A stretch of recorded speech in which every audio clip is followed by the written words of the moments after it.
ਦੇਸ਼ ਦੁਨੀਆ 'ਚ ਵਸਦੇ ਪੰਜਾਬੀਆਂ ਨੂੰ ਜੀ ਆਇਆਂ। ਮੈਂ ਹਰਜਿੰਦਰ ਸਿੰਘ ਰੰਧਾਵਾ, ਤੁਸੀਂ ਦੇਖ ਰਹੇ ਹੋ ਪੰਜਾਬ ਟੈਲੀਵਿਜ਼ਨ ਔਰ ਸਾਡੇ ਨਾਲ ਇੱਕ ਵੱਡਾ ਮਹਿਮਾਨ ਪੈਨਲ ਹੈ। ਮੈਂ ਸਭ ਤੋਂ ਪਹਿਲਾਂ ਤੁਹਾਡੀ ਜਾਣ ਪਛਾਣ ਕਰਾ ਦਿਆਂ। ਮੇਰੇ ਬਿਲਕੁਲ ਨਾਲ ਬੈਠੇ ਨੇ ਸਰਦਾਰ ਹਮੀਰ ਸਿੰਘ ਜੀ, ਸੰਪਾਦਕ ਪੰਜਾਬ ਟੈਲੀਵਿਜ਼ਨ, ਸੀਨੀਅਰ ਜਰਨਲਿਸਟ ਨੇ। ਇਹਨਾਂ ਦੇ ਨਾਲ ਬੈਠੇ ਨੇ ਸਰਦਾਰ ਜਗਤਾਰ ਸਿੰਘ ਜੀ, ਜਿਨ੍ਹਾਂ ਨੇ ਤਾਓ ਇੰਡੀਅਨ ਐਕਸਪ੍ਰੈਸ 'ਚ ਕੰਮ ਕੀਤਾ, ਆਥਰ ਨੇ। ਇਹਨਾਂ ਦਾ ਇਤਿਹਾਸ ਦੇ ਉੱਤੇ ਚੰਗੀ ਪਕੜ ਹੈ। ਔਰ ਇਹਨਾਂ ਦੇ ਨਾਲ ਹੀ ਪ੍ਰੋਫੈਸਰ ਮੁਹੰਮਦ ਖਾਲਿਦ, ਜਿਹੜੇ ਕਿ ਪੰਜਾਬ ਯੂਨੀਵਰਸਿਟੀ ਚੰਡੀਗੜ੍ਹ ਤੋਂ ਸਾਡੇ ਨਾਲ ਨੇ, ਔਰ ਇਹ ਖਾਸ ਤੌਰ ਤੇ ਸਮਾਜਿਕ ਸਰੋਕਾਰਾਂ ਔਰ ਜਿਹੜੀ ਸਿਆਸੀ ਮੁਲਾਂਕਣ ਦੇ ਨਜ਼ਰੀਏ ਤੋਂ ਬੜੇ ਅਹਿਮ ਹਸਤੀ ਨੇ। ਅਸੀਂ ਗੱਲਬਾਤ ਨੂੰ ਸ਼ੁਰੂਆਤ ਕਰਦੇ ਹਾਂ। ਸਿਆਸਤ ਅਦਰਵਾਈਜ਼ ਤਾਂ ਬੜੇ ਔਜੜੇ ਰਾਹਾਂ ਦਾ ਸਫ਼ਰ ਹੈ। ਅਸੀਂ ਜਲੰਧਰ ਦੀ ਚੋਣ ਨੂੰ ਜੇ ਧਿਆਨ 'ਚ ਰੱਖਦੇ ਹਾਂ, ਇਹ ਇੱਕ ਪਹਿਲੂ ਆ, ਲੇਕਿਨ ਦੇਸ਼ ਦੀ ਰਾਜਨੀਤੀ 'ਚ ਜੋ ਵਾਪਰਦਾ ਹੈ ਇਹ ਦੂਜਾ ਐਂਗਲ ਆ। ਅੱਜ ਅਰਵਿੰਦ ਕੇਜਰੀਵਾਲ ਬੜੇ ਕਲਪੇ ਹੋਏ ਸੀਗੇ। ਜਦੋਂ ਰਵਾਇਤ ਬਦਲਾਅ ਨੂੰ ਬਦਲਾ ਦੇ ਤਾਂ ਫਿਰ ਇਹਨੂੰ ਕਿਹੜੇ ਸ਼ਬਦਾਂ 'ਚ ਬੰਨੋਗੇ, ਬੜਾ ਔਖਾ ਹੋ ਜਾਂਦਾ। ਕੇਜਰੀਵਾਲ ਕਹਿੰਦੇ ਜੇ ਮੈਂ ਇਮਾਨਦਾਰ ਨਹੀਂ, ਫਿਰ ਇਸ ਦੇਸ਼ ਵਿੱਚ ਕੋਈ ਵੀ ਇਮਾਨਦਾਰ ਨਹੀਂ। ਔਰ ਹੋਰ ਵੀ ਬਹੁਤ ਸਾਰੀਆਂ ਗੱਲਾਂ ਨੇ।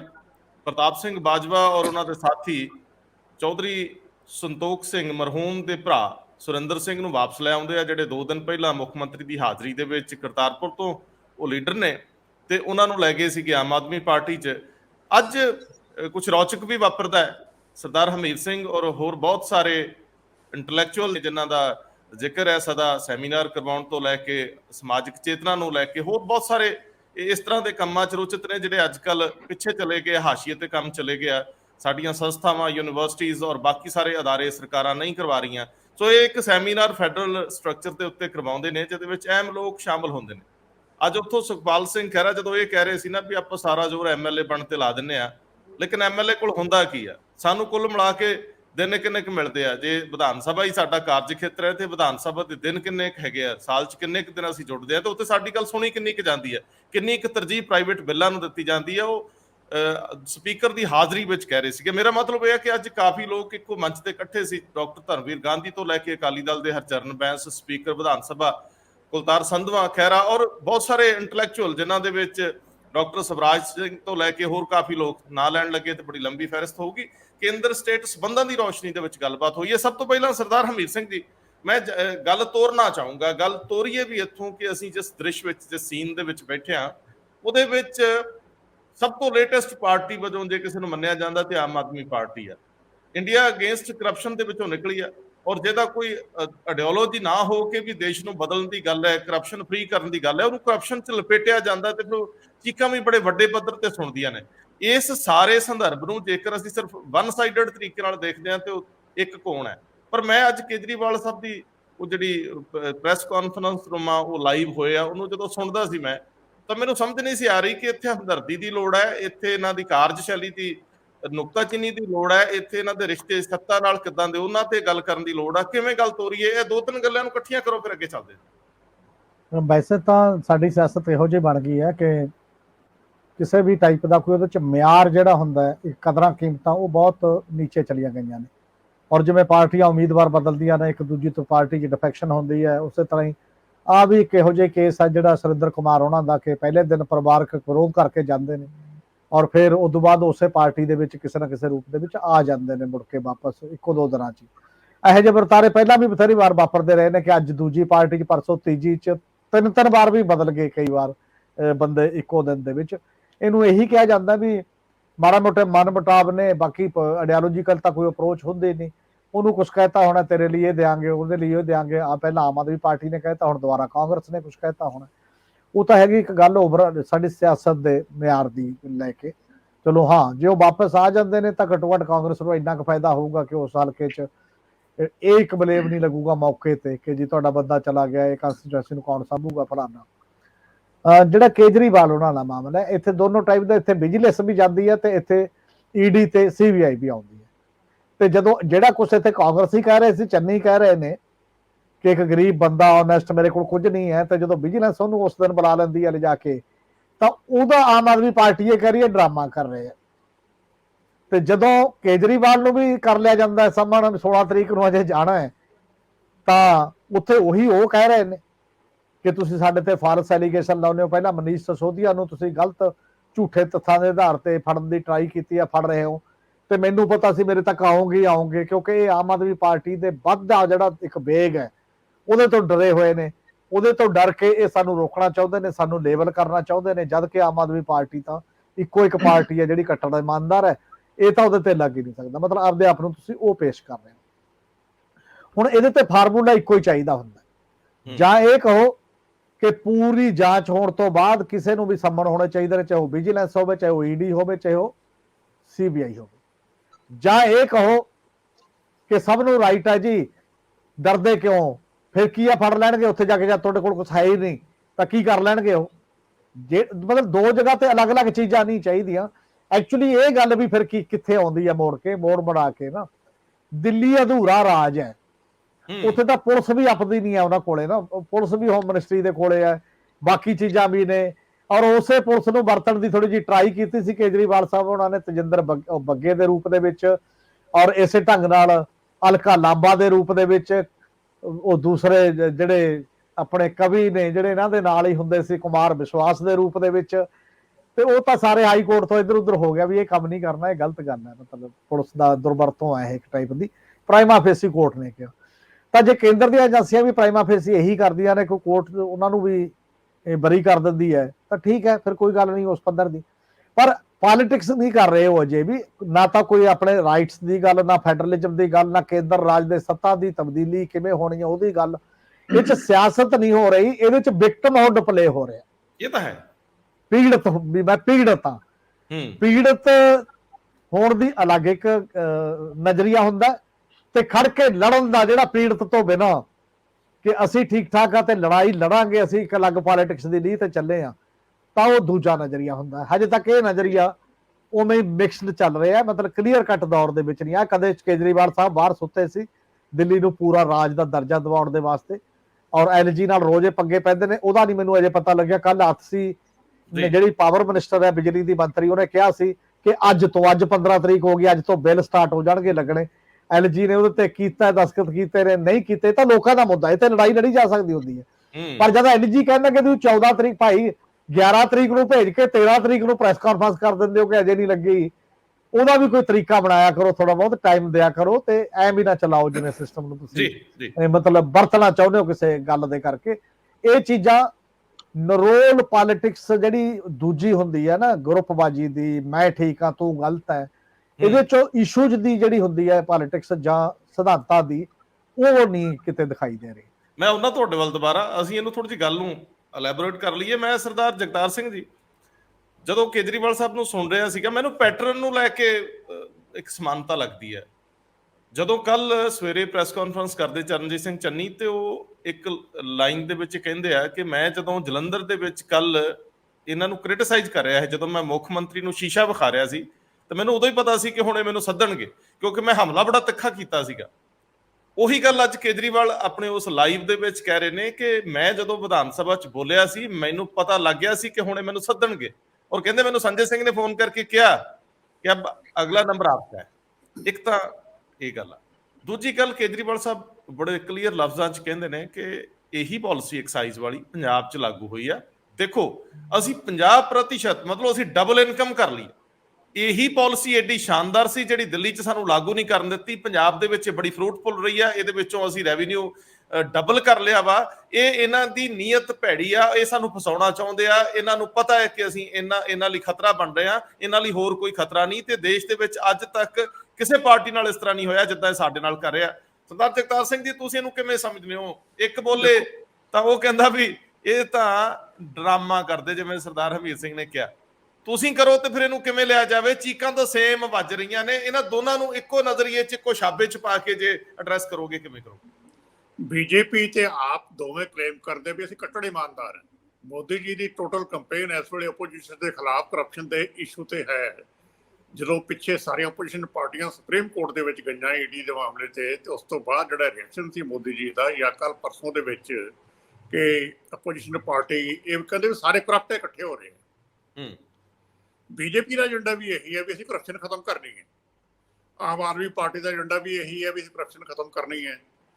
ਦੋਵੇਂ ਆਪਣੇ ਆਪ ਦੀ ਕੰਪੀਟੀਟਿਵ ਆਨੈਸਟੀ, ਮੈਂ ਕਹਿੰਦਾ ਹੁੰਦਾ, ਇਹ ਕੰਪੀਟੀਟਿਵ ਆਨੈਸਟੀ ਆਪਣੀ ਪ੍ਰੂਵ ਕਰਨ ਲੱਗੇ ਹੋਏ ਆ। ਸੋ ਮੋਦੀ ਜੀ ਨੇ ਹੱਥ ਪਾ ਲਿਆ ਕੇਜਰੀਵਾਲ ਨੂੰ, ਕਿਉਂਕਿ ਉਹਨਾਂ ਨੂੰ ਹੁਣ ਲੱਗਦਾ ਹੈ ਕਿ ਕੇਜਰੀਵਾਲ ਨੈਸ਼ਨਲ ਲੈਵਲ ਤੇ ਉਹਨਾਂ ਵਾਸਤੇ ਥ੍ਰੈਟ ਬਣ ਸਕਦਾ ਹੈ ਤੇ ਕਾਂਗਰਸ ਨੂੰ ਰਿਪਲੇਸ ਕਰ ਸਕਦਾ ਹੈ, ਜਦਕਿ ਕ੍ਰੀਏਸ਼ਨ ਸੰਘ ਪਰਿਵਾਰ ਦੀ ਹੀ ਹੈ ਅਰਵਿੰਦ ਕੇਜਰੀਵਾਲ ਜੀ ਦੀ ਪਾਰਟੀ ਵੀ, ਉਹ ਵੱਖਰਾ ਇਸ਼ੂ ਹੈ। ਖੈਰ ਲੇਕਿਨ ਹੁਣ ਕੇਜਰੀਵਾਲ ਜੀ ਦੀ ਵੀ ਕਮਾਲ ਹੈ ਨਾ, ਪੰਜਾਬ ਦੇ ਵਿੱਚ ਜਦੋਂ ਚੰਨੀ ਜੀ ਨੂੰ 20 ਤਰੀਕ ਅਪ੍ਰੈਲ ਦੀ ਦਿੱਤੀ ਵੀ ਸੀ ਪੇਸ਼ ਹੋਣ ਵਾਸਤੇ, ਇਹ ਕਿਹੜੀ ਮਜਬੂਰੀ ਸੀ ਭਗਵੰਤ ਮਾਨ ਸਰਕਾਰ ਦੀ ਕਿ ਸਡਨਲੀ ਉਹਨਾਂ ਨੂੰ 14 ਤਰੀਕ ਦੇ ਸਮਨ ਕੀਤੇ ਗਏ, ਜਿਸ ਦਿਨ ਵਿਸਾਖੀ ਵੀ ਸੀ ਤੇ ਡਾਕਟਰ ਅੰਬੇਡਕਰ ਦੇ ਐਨੀਵਰਸਰੀ ਵੀ ਸੀ। ਐਸੀ ਕਿਹੜੀ ਐਮਰਜੈਂਸੀ ਸੀ ਕਿ ਇਹ ਕਹਿੰਦੇ ਵੀ 20 ਤਰੀਕ ਨੂੰ ਸਾਡੇ ਅਫਸਰ ਨਹੀਂ ਸੀ ਅਵੇਲੇਬਲ, ਮੇਰਾ ਖਿਆਲ ਕੋਈ ਐਸੀ ਨਹੀਂ ਸੀਗੀ, ਲੇਕਿਨ 20 ਤੋਂ ਬਾਅਦ ਵੀ ਬੁਲਾਇਆ ਜਾ ਸਕਦਾ ਸੀ, ਉਹਨਾਂ ਨੂੰ ਇਮੀਡੀਏਟਲੀ ਬੁਲਾਉਣ ਤੋਂ ਦੀ ਕੀ ਲੋੜ ਸੀਗੀ? ਇਹ ਡਬਲ ਸਟੈਂਡਰਡ ਕਿਉਂ ਹੈ? ਇੱਕ ਪਾਸੇ ਤਾਂ ਕੇਜਰੀਵਾਲ ਜੀ ਕਹਿ ਰਹੇ ਕਿ ਮੈਂ ਵੈਂਡੇਟਾ ਹੈ, ਇਧਰ ਦੇਖੋ ਚੰਨੀ ਜੀ ਤੇ ਕੇਜਰੀਵਾਲ ਜੀ ਦੋਵੇਂ ਇੱਕੋ ਭਾਸ਼ਾ ਬੋਲ ਰਹੇ ਹੈ, ਸਿਚੁਏਸ਼ਨ ਦੋਵੇਂ ਸੇਮ ਹੈ, ਪਾਰਟੀਆਂ ਵੱਖਰੀਆਂ ਹੈ। ਸੋ ਜਿਹੜੀ ਇਹ ਦਿਵਾਲੀਆਪਣ ਪੰਜਾਬ ਹਿੰਦੁਸਤਾਨ ਦੇ ਸਿਆਸੀ ਮਾਹੌਲ ਦਾ ਹੈ, ਇਹ ਲਾਜਵਾਬ ਹੈ ਮੇਰੇ ਖਿਆਲ ਦੇ ਵਿੱਚ। ਇਸ਼ੂ ਸੇਮ ਸਟੈਂਡ, ਇੱਕੋ ਪਾਰਟੀ ਦਾ ਸਟੈਂਡ ਦਿੱਲੀ 'ਚ ਵੱਖਰਾ ਹੈ, ਪੰਜਾਬ 'ਚ ਵੱਖਰਾ ਹੈ। ਜਦੋਂ ਆਪਣੇ ਸਿਰ ਤੇ ਪੈ ਰਹੀ ਕਹਿੰਦੇ ਵੈਂਡੇਟਾ ਹੈ, ਜਦੋਂ ਅੰਦਰ ਦੂਜੇ ਨੂੰ ਅੰਦਰ ਕਰਦੇ ਹੈ ਕਹਿੰਦੇ ਵੀ ਅਸੀਂ ਕਰਪਸ਼ਨ ਖਤਮ ਕਰ ਰਹੇ ਹਾਂ। ਸੋ ਇਹ ਦੋ ਗੱਲਾਂ ਨਹੀਂ ਹੋਇਆ ਕਰ ਸਕਦੀਆਂ, ਇਹਨਾਂ ਨੂੰ ਕਲੀਅਰ ਹੋਣਾ ਚਾਹੀਦਾ ਹੈ। ਹੁਣ ਐਲੀਗੇਸ਼ਨ ਤਾਂ ਮੋਦੀ ਜੀ ਤੇ ਵੀ ਲੱਗ ਰਿਹਾ ਹੈ। ਅਡਾਨੀ ਵਾਲੇ ਮਾਮਲੇ ਦੇ ਵਿੱਚ ਰਾਹੁਲ ਗਾਂਧੀ ਨੇ ਬੜਾ ਸਿੱਧਾ ਉਹਨਾਂ ਨੂੰ ਸਵਾਲ ਕੀਤੇ ਜਿਨ੍ਹਾਂ ਦਾ ਜਵਾਬ ਨਹੀਂ ਆਇਆ। ਹੁਣ ਜਿਹੜੇ ਕੱਟੜ ਇਮਾਨਦਾਰ ਆਪਣੇ ਆਪ ਨੂੰ ਸਾਰੇ ਕਹਿ ਰਹੇ ਹੈ, ਕਲੇਮ ਕਰ ਰਹੇ ਹੈ, ਉਹਨਾਂ ਤੇ ਲਗਾਤਾਰ ਐਲੀਗੇਸ਼ਨ ਲੱਗ ਰਹੇ ਹੈ। ਇਸ਼ੂ ਇਮਾਨਦਾਰੀ ਨਹੀਂ ਹੈ, ਇਸ਼ੂ ਤੁਹਾਡੀ, ਮੈਂ ਜਿਹੜੀ ਗੱਲ ਵਾਰ-ਵਾਰ ਕਹਿਣਾ ਹੁੰਦਾ ਕਿ ਤੁਸੀਂ ਲੋਕਾਂ ਵਾਸਤੇ ਕੀ ਕਰ ਰਹੇ ਹੋ, ਤੁਹਾਡੀ ਪ੍ਰੋ ਪੀਪਲ ਪੋਲਿਟਿਕਸ ਕੀ ਹੈ, ਗੱਲ ਉੱਥੇ ਆ ਕੇ ਖੜੀ ਹੁੰਦੀ ਹੈ। ਜੀ, ਸਾਰੇ ਦਾ ਸਾਰਾ ਰੌਲਾ ਤਾਂ ਜਲੰਧਰ ਦੇ ਵਿੱਚ ਜਦੋਂ ਅਸੀਂ ਦੇਖਦੇ ਹਾਂ, ਜਿੱਦਾਂ ਜਿਸ ਤਰੀਕੇ ਨਾਲ ਆਸਾਨੀ ਨਾਲ ਦੂਜੀ ਪਾਰਟੀ ਦੇ ਲੋਕਾਂ ਨੂੰ ਪੱਟਿਆ ਜਾਂਦਾ, ਲਿਆਂਦਾ ਜਾਂਦਾ, ਉੱਥੇ ਅਸੂਲ ਨਾਂ ਦੀ ਚੀਜ਼ ਤਾਂ ਕੋਈ ਹੈ ਨਹੀਂ। ਤੁਸੀਂ ਕਹਿੰਦੇ ਅਸੀਂ ਕਿਸੇ ਵੀ ਤਰ੍ਹਾਂ ਦੇ ਕਿਸੇ ਦੇ ਦੋਸ਼ ਨੂੰ ਲੈਣਾ ਹੀ ਨਹੀਂ ਨਾਲ, ਤੇ ਅੱਜ ਤੁਸੀਂ ਉਹ ਸਾਰੀਆਂ ਚੀਜ਼ਾਂ ਦਰਕਨਾਰ ਕਰਕੇ ਉਵੇਂ ਚੱਲਦੇ ਹੋ। ਮੈਂ ਸਰਦਾਰ ਜਗਤਾਰ ਸਿੰਘ ਜੀ ਹਲਕਾ ਜਿਹਾ ਤੁਹਾਡੇ ਕੋਲੋਂ ਇਹ ਵੀ ਮਾਮਲਾ ਲੈਣਾ, ਕੱਲ ਜਿੱਥੇ ਤਲਵੰਡੀ ਸਾਬੋ ਸਾਹਿਬ ਦੇ ਵਿੱਚ ਵਿਸਾਖੀ ਦੇ ਜਸ਼ਨਾਂ ਮੌਕੇ ਕਾਫੀ ਚੈਕਿੰਗ ਸੀਗੀ ਔਰ ਕਾਫੀ ਰੌਲੇ ਸੀ, ਉਹਦੇ ਉੱਤੇ ਵੀ ਆਪਾਂ ਗੱਲ ਕਰਦੇ ਹਾਂ। ਇੱਕ ਵਾਰੀ ਮੈਂ ਪ੍ਰੋਫੈਸਰ ਖਾਲਦ ਸਾਹਿਬ ਨੂੰ ਸ਼ਾਮਲ ਕਰ ਲਾਂ। ਪ੍ਰੋਫੈਸਰ ਖਾਲਦ, ਤੁਸੀਂ ਸਾਰੇ ਸੈਂਟਰ ਸਟੇਟ ਰਿਲੇਸ਼ਨਸ ਨੂੰ ਹੀ ਐਡਰੈਸ ਕਰਕੇ ਆਏ ਹੋ। ਇਸ ਦੇਸ਼ ਦੇ ਵਿੱਚ ਫੈਡਰਲਿਜ਼ਮ ਸਭ ਤੋਂ ਖੂਬਸੂਰਤ ਇੱਕ ਚਲਨ ਹੈ, ਇਸ ਤੋਂ ਇਲਾਵਾ ਇੱਥੇ ਕੁਝ ਵੀ ਐਸਾ ਨਹੀਂ ਜਿਹਨੂੰ ਤੁਸੀਂ ਇਹਨਾਂ ਸਬੰਧਾਂ ਦੇ ਨਜ਼ਰੀਏ ਤੋਂ ਕਦੇ ਡਿਸਕਸ ਕਰ ਸਕੋ। ਬਹੁਤ ਸਾਰੇ ਲੋਕਾਂ ਨੇ ਤੁਹਾਡੇ ਉਸ ਸੈਮੀਨਾਰ ਦੇ ਵਿੱਚ ਆਪਣੀ ਆਪਣੀ ਗੱਲ ਰੱਖੀ, ਬੜੀ ਵਾਇਰਲ ਹੋ ਰਹੀ ਹੈ, ਖਹਿਰਾ ਦੀ ਗੱਲ, ਬਾਕੀਆਂ ਦੀ ਗੱਲ, ਕਿ ਜਿਸ ਤਰੀਕੇ ਨਾਲ ਉਹਨਾਂ ਨੇ ਆਪਣੇ ਆਪ ਨੂੰ ਪ੍ਰਭਾਸ਼ਿਤ ਕੀਤਾ ਹੈ। ਮੈਂ ਸਮਝਣਾ ਚਾਹੁੰਦਾ ਹੈ ਕਿ ਜਿਹੜੇ ਰੋਣੇ ਧੋਣੇ ਆ, ਇਹ ਰੌਲੇ ਰੱਪੇ ਆ, ਇਹ ਜਿਹੜੇ ਪਾਰਟੀਆਂ ਦੇ ਵਿੱਚ ਆਗੂਆਂ ਦੇ ਆਪਸੀ ਤਾਲੁਕਾਤ ਆ, ਜਿੱਥੇ ਅੱਜ ਕੇਜਰੀਵਾਲ ਲਈ ਮੋਦੀ ਜਿਸ ਤਰ੍ਹਾਂ ਹੈ ਔਰ ਚੰਨੀ ਲਈ ਉਹ ਮੋਦੀ ਕੇਜਰੀਵਾਲ ਦੇ ਰੂਪ 'ਚ ਖੜਾ ਹੈ, ਇਹ ਜਿੱਥੇ ਰਿਲੇਸ਼ਨਸ ਨੇ ਏਕੀਕਰਨ ਦਾ, ਜਿੱਥੇ ਕੇਂਦਰੀਕਰਨ ਦਾ, ਕੇਜਰੀਵਾਲ ਸਾਹਿਬ ਸਾਰੀਆਂ ਪਾਵਰਸ ਆਪਣੀ ਜੇਬ 'ਚ ਪਾਈ ਬੈਠਿਆ, ਉੱਤੇ ਮੋਦੀ ਸਾਹਿਬ ਪਾਈ ਬੈਠਿਆ। ਇੱਕ ਦੂਜੇ ਨੂੰ ਭੰਡਦੇ ਜ਼ਰੂਰ ਆ, ਮਾੜਾ ਚੰਗਾ ਕਹਿੰਦੇ ਆ, ਪਰ ਆਮ ਬੰਦੇ ਲਈ ਸਾਰੇ ਇੱਕੋ ਸਰੂਪ 'ਚ ਲੱਗਦੇ ਆ। ਸੋ ਤੁਹਾਡਾ ਜਿਹੜਾ ਫੈਡਰਲਿਜ਼ਮ ਹੈ, ਤੁਹਾਡੀ ਨਜ਼ਰ ਦੇ ਵਿੱਚ ਜਿੱਥੇ ਤੁਸੀਂ ਅੱਜ ਅੱਗੇ ਵਧੇ ਹੋ, ਉਸ ਨਜ਼ਰੀਏ ਤੋਂ ਇਹਨਾਂ ਸਾਰੇ ਘਟਨਾਕ੍ਰਮ ਨੂੰ ਪ੍ਰਭਾਸ਼ਿਤ ਕਰਿਓ। ਦੇਖੋ, ਗੱਲ ਇਹ ਹੈਗੀ ਹੈ ਕਿ ਜਿਹੜਾ ਪੋਲੀਟੀਸ਼ੀਅਨ ਹੈ ਨਾ ਅੱਜ ਦਾ, ਉਹ ਮੰਚ ਨੂੰ ਦੇਖ ਕੇ ਆਪਣੇ ਆਪ ਨੂੰ ਡਿਫਾਈਨ ਕਰਦਾ ਜੀ। ਉਹ ਦੇਖਦਾ ਵੀ ਮੈਂ ਕਿਸ ਮੰਚ ਤੇ ਖੜਾ, ਇੱਥੇ ਮੈਨੇ ਕੀ ਗੱਲ ਕਹਿਣੀ ਹੈ। ਉਹਦੇ ਵਿੱਚ ਉਹ ਇਹ ਨਹੀਂ ਦੇਖਦਾ ਵੀ ਸੱਚਾਈ ਕੀ ਹੈ ਜਾਂ ਮੈਂ ਕਿਸੇ ਸਿਧਾਂਤਕ ਰੂਪ ਦੇ ਵਿੱਚ ਉਸ ਜਗ੍ਹਾ ਤੇ ਖੜਾ ਜਿੱਥੇ ਮੈਂ ਹਮੇਸ਼ਾ ਖੜਾ। ਵੈਸੇ ਤਾਂ ਕੋਈ ਵੀ ਪੋਲੀਟੀਸ਼ੀਅਨ ਕਿਸੇ ਜਗ੍ਹਾ ਸਿਧਾਂਤਕ ਰੂਪ ਦੇ ਵਿੱਚ ਨਹੀਂ ਖੜਾ, ਉਹਨੂੰ ਤਾਂ ਇਹ ਚਾਹੀਦਾ ਹੈ ਕਿ ਮੈਂ ਕਿਸ ਤਰੀਕੇ ਦੇ ਨਾਲ ਰੈਲੇਵੈਂਟ ਬਣਿਆ ਰਹਾ ਪੋਲਿਟਿਕਸ ਦੇ ਵਿੱਚ, ਚਾਹੇ MLA, ਚਾਹੇ MP ਜਾਂ ਕੁਝ ਹੋਰ। ਦੂਸਰੀ ਚੀਜ਼ ਇਹ ਹੈਗੀ ਹੈ ਕਿ ਇਹ ਗੱਲ ਬਿਲਕੁਲ ਸਹੀ ਹੈ ਕਿ ਕਈ ਪਾਰਟੀਆਂ, ਜਿਵੇਂ ਕਿ ਕੇਜਰੀਵਾਲ ਦੀ ਗੱਲ ਹੈ, ਉਹ ਉਸ ਸੰਘਰਸ਼ ਦੇ ਵਿੱਚੋਂ ਜਿਹੜਾ ਕਿ ਐਂਟੀ ਕਰਪਸ਼ਨ ਮੂਵਮੈਂਟ ਨੂੰ ਕਿਹਾ ਜਾਂਦਾ ਹੈ, ਮੈਨੂੰ ਤਾਂ ਉਹਦੇ ਵਿੱਚ ਵੀ ਕਾਫੀ ਵੱਡੀ ਕਰਪਸ਼ਨ ਲੱਗਦੀ ਹੈ, ਕਿਉਂਕਿ ਜਿਹੜਾ ਮੋਢੀ ਸੀਗਾ ਮੁੜ ਕੇ ਗਾਇਬ ਵੀ ਹੋ ਗਿਆ, ਅੰਨਾ ਹਜ਼ਾਰੇ। ਤੇ ਉਸ ਸੰਦਰਭ ਦੇ ਵਿੱਚ ਆਪਾਂ ਦੇਖੀਏ ਤਾਂ ਡੈਫੀਨੇਟਲੀ ਮੈਨੂੰ ਇਦਾਂ ਲੱਗਦਾ ਹੈਗਾ ਕਿ ਜਿਹੜਾ ਸੰਘੀ ਢਾਂਚੇ ਨੂੰ ਤੋੜਿਆ ਮਰੋੜਿਆ ਜਾ ਰਿਹਾ ਹੈ, ਉਹਦੇ ਵਿੱਚ ਸਾਰੇ ਪੋਲੀਟੀਸ਼ੀਅਨਸ ਦਾ ਕਿਤੇ ਨਾ ਕਿਤੇ ਰੋਲ ਹੈ ਜੀ, ਘੱਟ ਹੋਵੇ ਜਾਂ ਵੱਧ ਹੋਵੇ, ਚਾਹੇ ਐਜ਼ ਆਪੋਜੀਸ਼ਨ ਲੀਡਰ ਹੋਵੇ, ਚਾਹੇ ਰੂਲਿੰਗ ਪਾਰਟੀ 'ਚ ਹੋਵੇ। ਕਿਉਂਕਿ ਜਦ ਆਪੋਜੀਸ਼ਨ ਰੂਲਿੰਗ ਚਲੀ ਜਾਂਦੀ ਹੈ ਤਾਂ ਉਹਦਾ ਟੇਕ ਡਿਫਰੈਂਟ ਹੋ ਜਾਂਦਾ ਹੈ, ਜਦ ਰੂਲਿੰਗ ਆਪੋਜੀਸ਼ਨ ਚਲੀ ਜਾਂਦੀ ਹੈ ਉਹਦਾ ਟੇਕ ਡਿਫਰੈਂਟ ਹੁੰਦਾ। ਗੱਲ ਇੱਕੋ ਹੀ ਹੈ ਕਿ ਆਪਣੇ ਆਪ ਨੂੰ ਕਿਸ ਤਰੀਕੇ ਦੇ ਨਾਲ ਪਾਵਰਫੁਲ ਰੱਖਣਾ ਹੈ। ਉਹਦੇ ਵਿੱਚ ਸੰਘਵਾਦ ਨੂੰ ਕਿੰਨੀ ਢਾਹ ਲੱਗਦੀ ਹੈ ਜਾਂ ਨਹੀਂ ਲੱਗਦੀ ਹੈ, ਇਹ ਕਿਸੇ ਦਾ ਕੋਈ ਕੰਸਰਨ ਨਹੀਂ ਹੈ। ਇਸੇ ਕਰਕੇ ਆਪਾਂ ਦੇਖਦੇ ਹਾਂ ਰਾਈਟ ਫਰੋਮ 1952 ਜਦੋਂ 50 ਜਦੋਂ ਆਪਣਾ ਸੰਵਿਧਾਨ ਲਾਗੂ ਹੋਇਆ, ਉਸ ਤੋਂ ਲੈ ਕੇ ਅੱਜ ਤੱਕ ਜਿੰਨੀਆਂ ਵੀ ਸੈਂਟਰ ਦੇ ਵਿੱਚ ਸਰਕਾਰਾਂ ਬਣੀਆਂ ਨੇ, ਉਹਦੇ ਵਿੱਚ ਕਾਂਗਰਸ ਦੀਆਂ ਵੀ ਸਰਕਾਰਾਂ ਹੈ, ਉਹਦੇ ਵਿੱਚ ਜਨਤਾ ਪਾਰਟੀ ਦੀ ਸਰਕਾਰ ਹੈ, ਉਹਦੇ ਵਿੱਚ ਹੋਰ ਜਿੰਨੇ ਵੀ ਪ੍ਰਾਈਮ ਮਿਨਿਸਟਰ ਆਏ ਹੈ, ਉਹਨਾਂ ਨੇ ਕਿਸੇ ਨਾ ਕਿਸੇ ਤਰੀਕੇ ਦੇ ਨਾਲ ਹਰ ਜਗ੍ਹਾ ਤੇ ਫੈਡਰਲਿਜ਼ਮ ਨੂੰ ਧੱਕਾ ਹੀ ਲਾਇਆ, ਫੈਡਰਲਿਜ਼ਮ ਨੂੰ ਕਿਤੇ ਮਜ਼ਬੂਤ ਨਹੀਂ ਕੀਤਾ। ਸਾਡਾ ਜਿਹੜਾ ਮੇਨ ਕੰਸਰਨ ਅੱਜ ਅਸੀਂ ਐਕਸਪ੍ਰੈਸ ਕੀਤਾ ਹੈ, ਔਰ ਉੱਥੇ ਮੰਚ ਤੋਂ ਜਿੰਨੇ ਵੀ ਲੋਕ ਇਸ ਚੀਜ਼ ਨੂੰ ਕੰਸਰਨ ਫੀਲ ਕਰਦੇ ਸੀਗੇ, ਉਹਨਾਂ ਨੇ ਆਪਣੇ ਆਪ ਨੂੰ ਐਕਸਪ੍ਰੈਸ ਕੀਤਾ ਹੈ, ਉਹ ਡੈਫੀਨਿਟਲੀ ਇਹ ਕਹਿੰਦੇ ਆ ਕਿ ਸਾਨੂੰ ਉਹ ਸਾਰੀਆਂ ਚੀਜ਼ਾਂ ਨੂੰ ਭੁੱਲ ਕੇ ਇੱਕੋ ਗੱਲ ਦੇ ਮੂਹਰੇ ਲੱਗਣਾ ਚਾਹੀਦਾ ਹੈ ਕਿ ਫੈਡਰਲ ਸਟਰਕਚਰ ਨੂੰ, ਫੈਡਰਲ ਢਾਂਚੇ ਨੂੰ ਕਿਸ ਤਰੀਕੇ ਦੇ ਨਾਲ ਸਟ੍ਰੇਟਨ ਕੀਤਾ ਜਾਵੇ, ਮਜ਼ਬੂਤ ਕੀਤਾ ਜਾਵੇ, ਕਿਉਂਕਿ ਉਹਦੇ ਵਿੱਚ ਹੀ ਬਾਕੀ ਬਹੁਤ ਸਾਰੀਆਂ ਬੁਰਾਈਆਂ ਛੁਪੀਆਂ ਹੋਈਆਂ।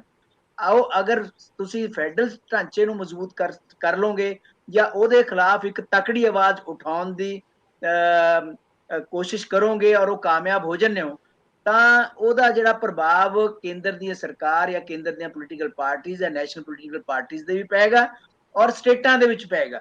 ਅਸੀਂ ਇੱਕ ਗੱਲ ਬੜੀ ਇੰਪੋਰਟੈਂਟ ਉਹਦੇ ਵਿੱਚ ਉਲੀਕੀ ਹੈਗੀ ਹੈ ਕਿ ਪੰਜਾਬ ਤੇ ਬੰਗਾਲ ਦੋ ਐਸੇ ਸਟੇਟਸ हैं ਜਿਨ੍ਹਾਂ ਨੇ ਪਹਿਲਾਂ ਵੀ ਅੱਗੇ ਹੋ ਕੇ ਕੰਮ ਕੀਤੇ हैं, ਔਰ ਅੱਜ ਵੀ ਇਹ ਆਵਾਜ਼ ਅਗਰ ਪੰਜਾਬ ਤੋਂ ਉੱਠਦੀ ਹੈ ਤਾਂ ਇਹਦਾ ਇੱਕ ਪ੍ਰਭਾਵ ਪਏਗਾ।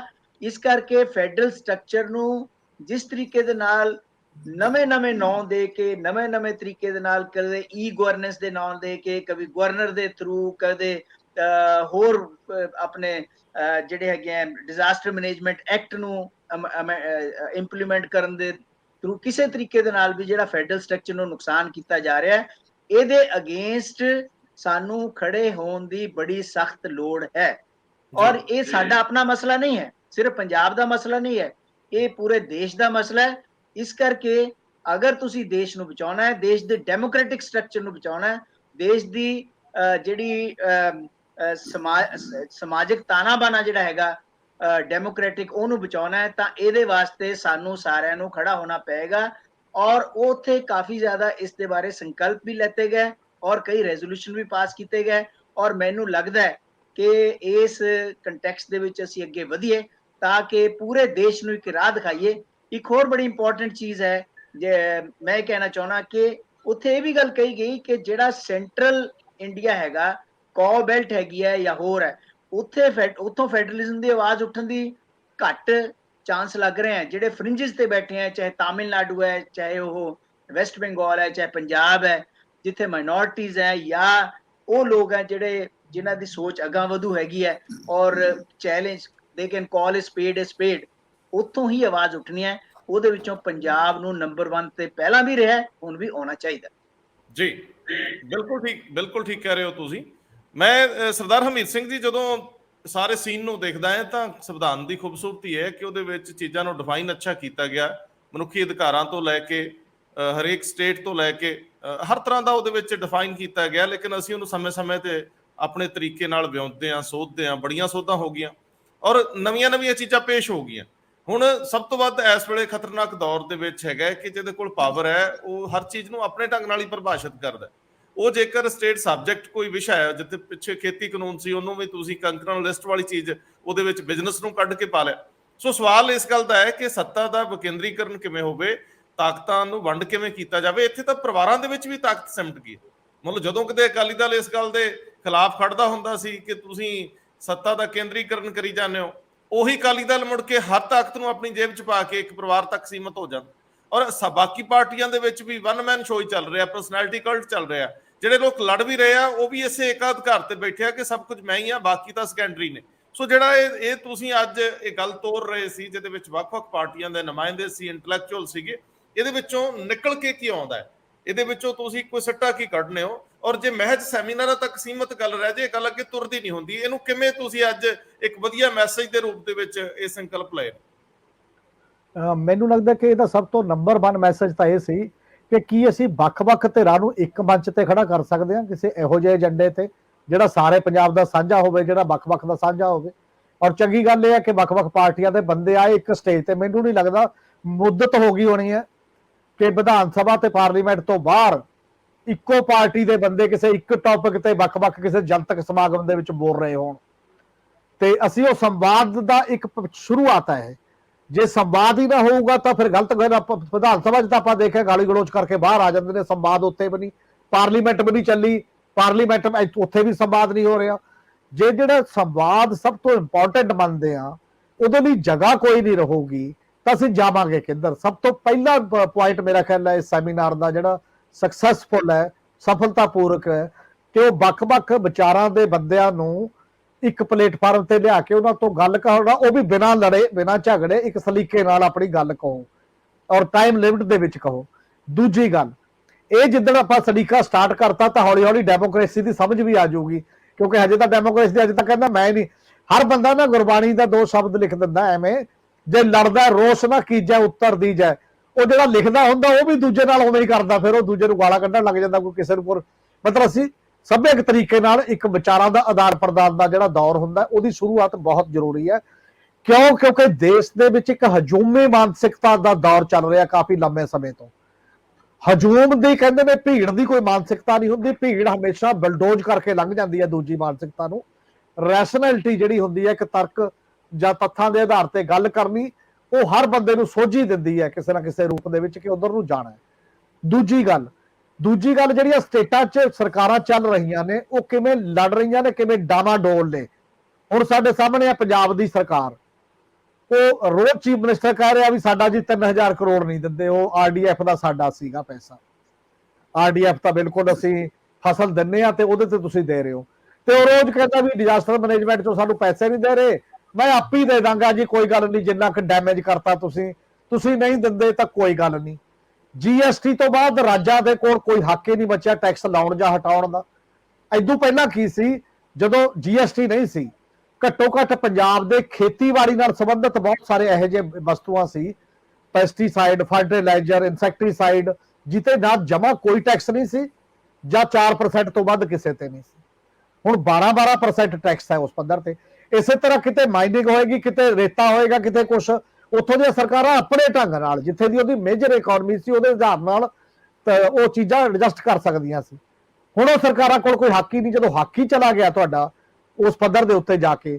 ਇਸੇ ਤਰ੍ਹਾਂ ਆਮ ਆਦਮੀ ਪਾਰਟੀ ਨੇ ਇੱਕ ਪੰਜਾਬ 'ਚ ਖੋਲਿਆ ਜੀ ਆਮ ਆਦਮੀ ਕਲੀਨਿਕ, 1112 ਕਰੋੜ ਰੁਪਈਆ, 1114 ਕਰੋੜ ਰੁਪਈਆ ਉਹਨਾਂ ਨੇ ਰੋਕ ਲਿਆ ਵੀ ਤੁਸੀਂ ਆਪਦੇ ਬਣਾਏ ਨੇ, ਆਪਦਾ ਉਹਦੇ ਤੇ ਲਾਤਾ ਬੱਲਾ, ਸਾਡਾ ਤਾਂ ਹੈ ਨਹੀਂ। NHM ਚੋਂ ਨੈਸ਼ਨਲ ਜਿਹੜਾ ਮਤਲਬ ਤੁਹਾਡਾ ਹੈਲਥ ਮਿਸ਼ਨ ਹੈ ਉਹਦੇ ਚੋਂ ਤੁਹਾਨੂੰ ਪੈਸੇ ਨਹੀਂ ਦਿੱਤੇ ਜਾਣਗੇ।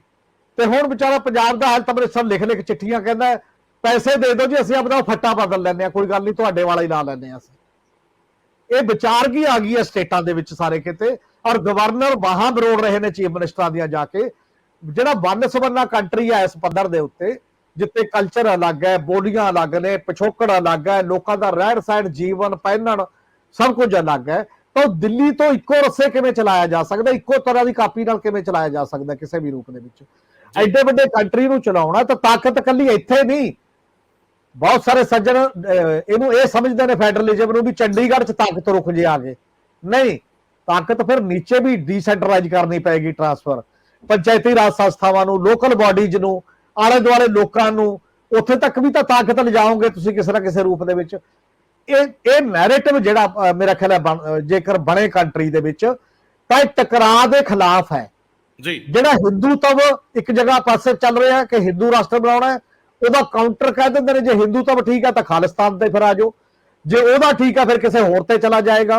2 ਨੇਸ਼ਨ ਥਿਉਰੀ ਨੇ ਦੇਸ਼ ਪਹਿਲਾਂ ਹੀ ਵੰਡਤਾ। ਇਦੋਂ ਪਹਿਲਾਂ ਜਿਹੜਾ ਵੰਡਿਆ ਹੋਇਆ ਦੇਸ਼ ਹੈ, ਉਦੋਂ ਬਾਅਦ ਦਾ ਜੋ ਲੈਗੇਸੀ ਸਾਡੇ ਸਾਹਮਣੇ ਹੈ, ਇੰਨੀਆਂ ਜੰਗਾਂ ਲੱਗੀਆਂ, ਇੰਨਾ ਉਹ ਹੋਈਆਂ, ਤੇ ਉਹਦਾ ਇਲਾਜ ਫਿਰ ਕੀ ਹੈ?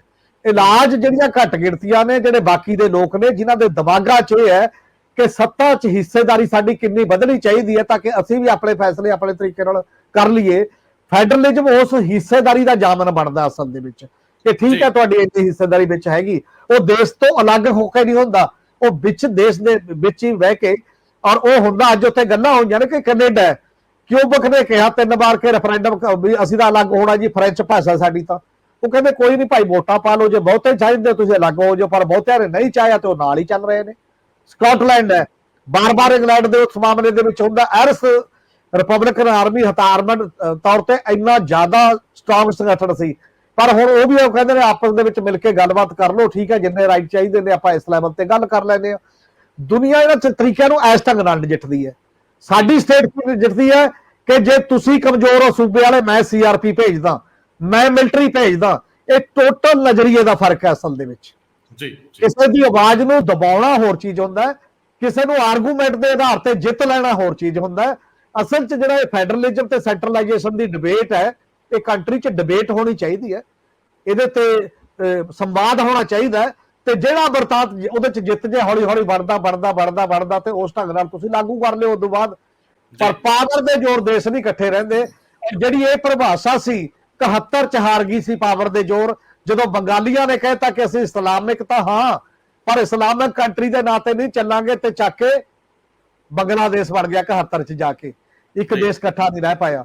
ਇਹ ਬਹੁਤ ਬੜੇ ਕੁਐਸਚਨ ਨੇ ਅਸਲ 'ਚ, ਜਿਹੜੇ ਫੰਡਾਮੈਂਟਲ ਸਵਾਲ ਨੇ ਇਹ ਸਾਡੀ ਰਾਜਨੀਤੀ ਦੇ ਵੀ, ਸਾਡੀ ਆਰਥਿਕਤਾ ਦੇ ਵੀ, ਤੇ ਜ਼ਿੰਦਗੀ ਜਿਉਣ ਦੇ ਵੀ।